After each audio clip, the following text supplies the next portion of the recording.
Thank you very much. Thank you so much. Thank you. Thank you very much, please. Thank you. Thank you. Please.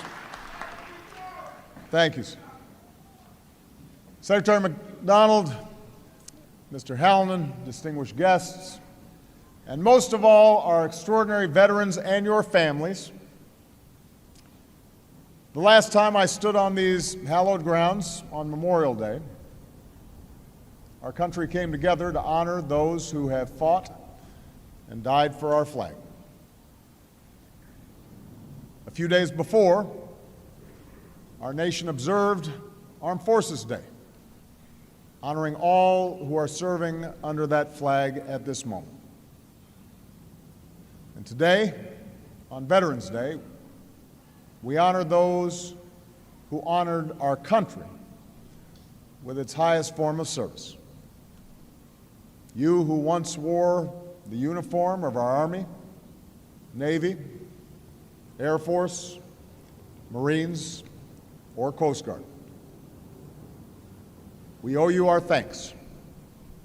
We owe you our respect, and we owe you our freedom. We come together to express our profound gratitude for the sacrifices and contributions you and your family made on the battlefield, at home, and at outposts around the world. But America's gratitude to our veterans is something always grounded in something greater than what you did on duty. It's also an appreciation of the example that you continue to set after your service has ended. Your example as citizens. Veterans Day often follows a hard-fought political campaign, an exercise in the free speech and self-government that you fought for. It often lays bare disagreements across our nation. But the American instinct has never been to find isolation in opposite corners. It is to find strength in our common creed, to forge unity from our great diversity, to sustain that strength and unity even when it is hard.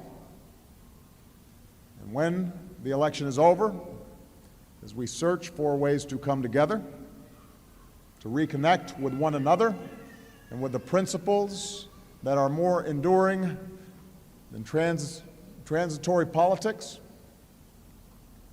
Some of our best examples are the men and women we salute on Veterans Day. It's the example of young Americans, our 9/11 generation, who as first responders ran into smoldering towers, then ran to a recruiting center and signed up to serve. It's the example of a military that meets every mission, one united team, all looking out for one another, all getting each other's backs. It's the example of the single most diverse institution in our country. Soldiers, sailors, airmen, Marines, and Coast Guardsmen who represent every corner of our country, every shade of humanity, immigrant and native-born, Christian, Muslim, Jew, and non-believer alike, all forged into common service.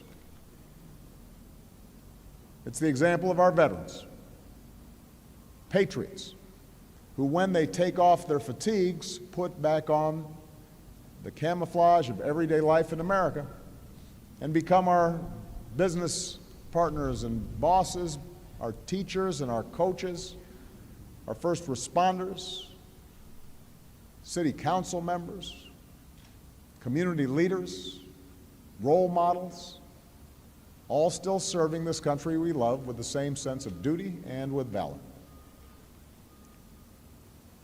A few years ago, a middle school student from Missouri entered an essay contest about why veterans are special. And this is what he wrote. When I think of a veteran, I think of men or women who will be the first to help an elderly lady across the street. I also think of someone who will defend everyone, regardless of their race, age, gender, hair color, or other discriminations. After 8 years in office, I particularly appreciate that he included hair color.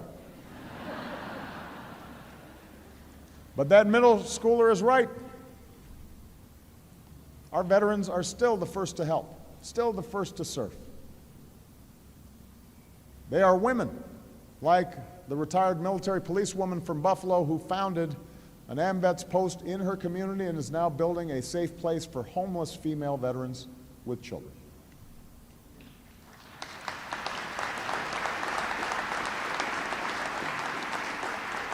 They are men like the two veterans from Tennessee, one in his 50s, one in his 60s, who wrote me to say they would happily suit up and ship out if we needed them.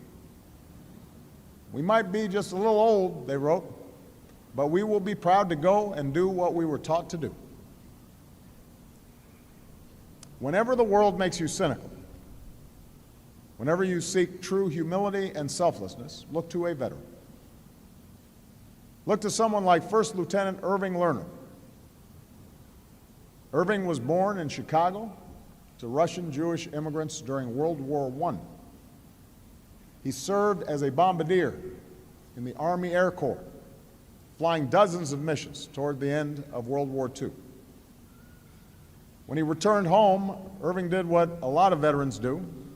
He put his medals away. He kept humble about his service, started living a quiet life. One fall day, walking down Sheffield Avenue on Chicago's north side, a stranger stopped him. He said, "Thank you for your service," and he handed him a ticket to see the Cubs play in the World Series.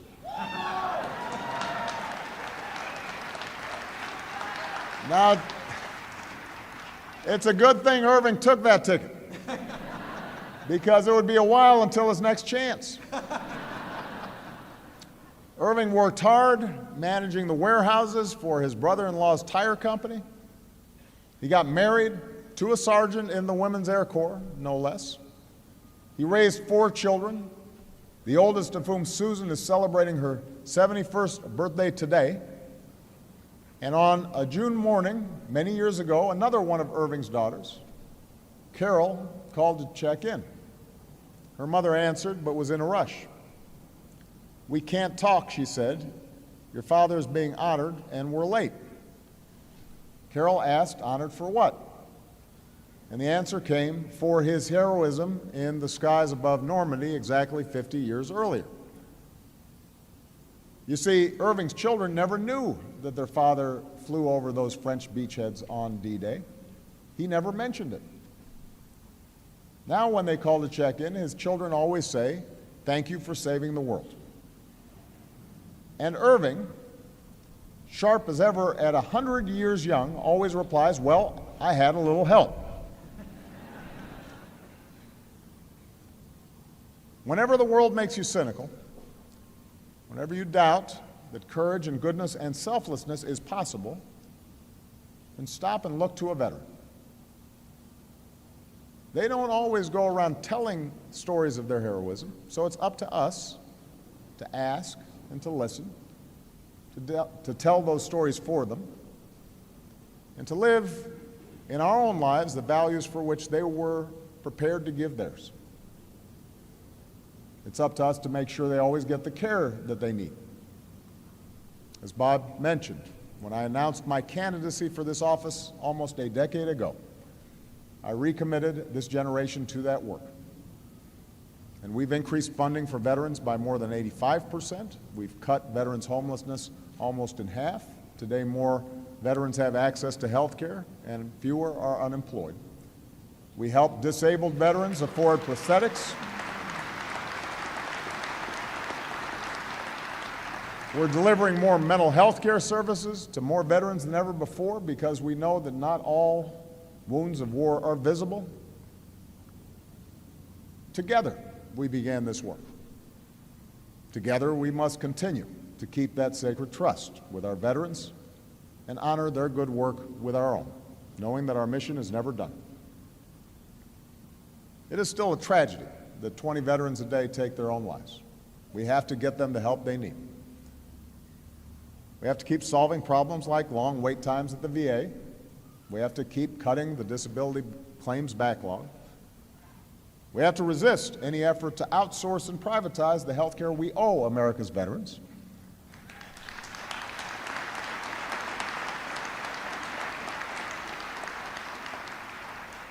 On Veterans Day, we acknowledge humbly that we can never serve our veterans in quite the same way that they served us, but we can try. We can practice kindness, we can pay it forward, we can volunteer, we can serve, we can respect one another, we can always get each other's backs. That is what Veterans Day asks all of us to think about. The person you pass as you walk down the street might not be wearing our nation's uniform today. But consider for a moment that a year or a decade or a generation ago, he or she might have been one of our fellow citizens who was willing to lay down their life for strangers like us. And we can show how much we love our country by loving our neighbors as ourselves. May God bless all who served and still do. And may God bless the United States of America.